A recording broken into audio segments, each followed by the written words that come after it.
জাপানের যে আবহাওয়া একদম শুষ্ক। ওই বাংলাদেশের যে কাঠ গাছের যে পাতা একটা সময় লাল হয়ে ঝরে পড়ে না, ওইরকম একটা আবহাওয়া আর ওইরকম একটা পরিবেশ। এটা একটা মন্দির।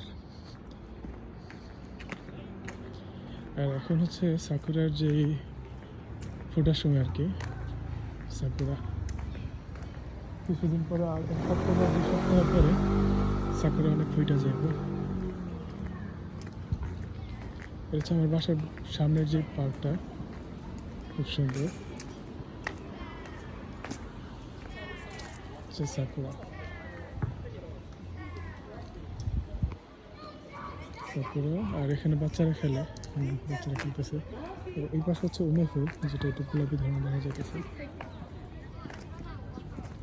এবার আমি দেখি ওই পাশটায় যাই বসে ওকে। আর জাপানের যেই ইয়েটা, সেটা জাপানের আমাদের বাংলাদেশের একটু পরপর বা খোলা জায়গা নাই আর কি এখানে।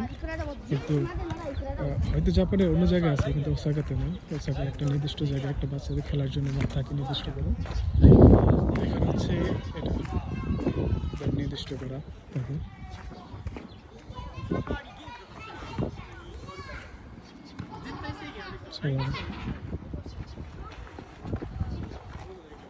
আর এটা একটা অন্য ধরনের গাছ, গাছটার নাম জানি না, সাকুরা না, একদম পাতা ঝরে গেছে। এই পাশে গোলাপটা হচ্ছে ওমে, ঝরছে ওমে মেহনা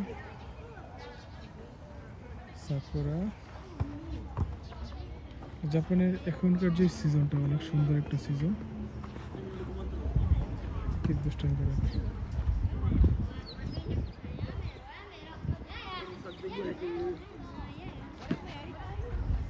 পড়ে গেলে অবস্থা টাইট হয়ে যায়।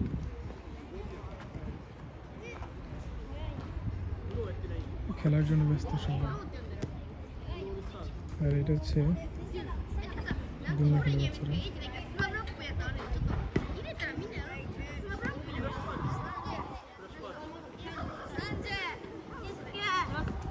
খুব সুন্দর।